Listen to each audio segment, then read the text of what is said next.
Hello, YouTube. I am the TheAutistSith, and today I'm going to teach you about autism spectrum disorder. People who have it, people who live with it, the gifts and abilities they have. I've lived with it my entire life, and I studied it at a graduate level. Welcome to the TheAutistSith Experience. Enjoy the ride. The topic of today's video will be on the subject of perception. So, this is the second part of the 4-video series on implication, perception, figurative language, and sarcasm. Perception is one of the most important things and most difficult things for a person on the ASD spectrum to understand because it is entirely abstract. Its ultimate determinations can only be understood by the person doing the perceiving, and the person whose actions are being perceived or evaluated are often completely unaware of the ultimate verdict until it's too late.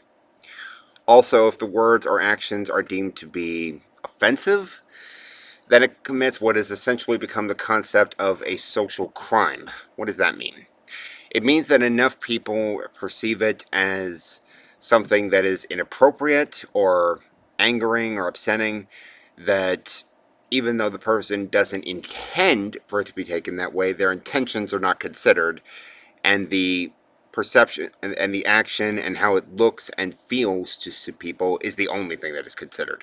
Intent is no longer important when it comes to social crimes.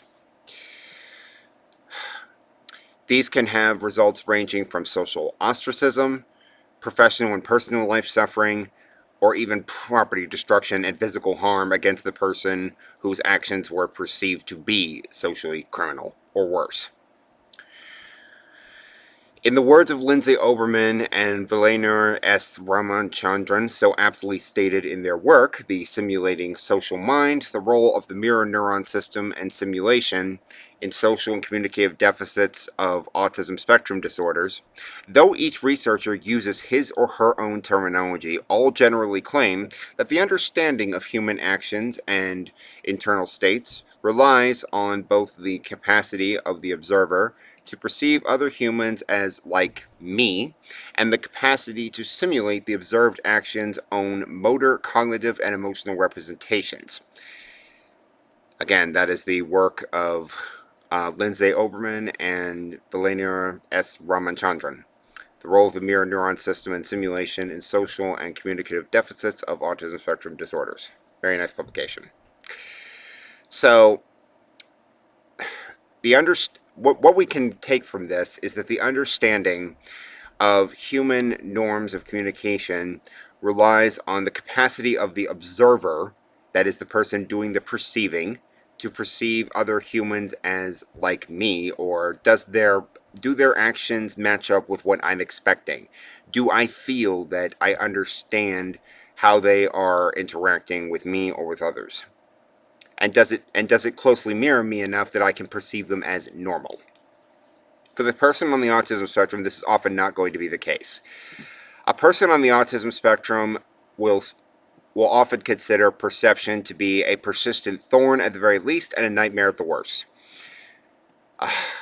For if the basis of judging an action or words, moral and social value is left up to the individual, then it only leads to social chaos because everyone has a different idea of what constitutes something offensive. Every person is different in what they can tolerate in terms of the accidental trespasses at the hands of another.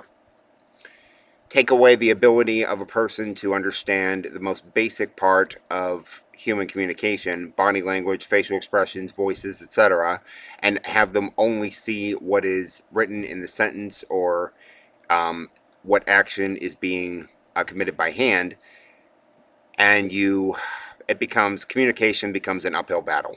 So a person on the spectrum is at a huge disadvantage.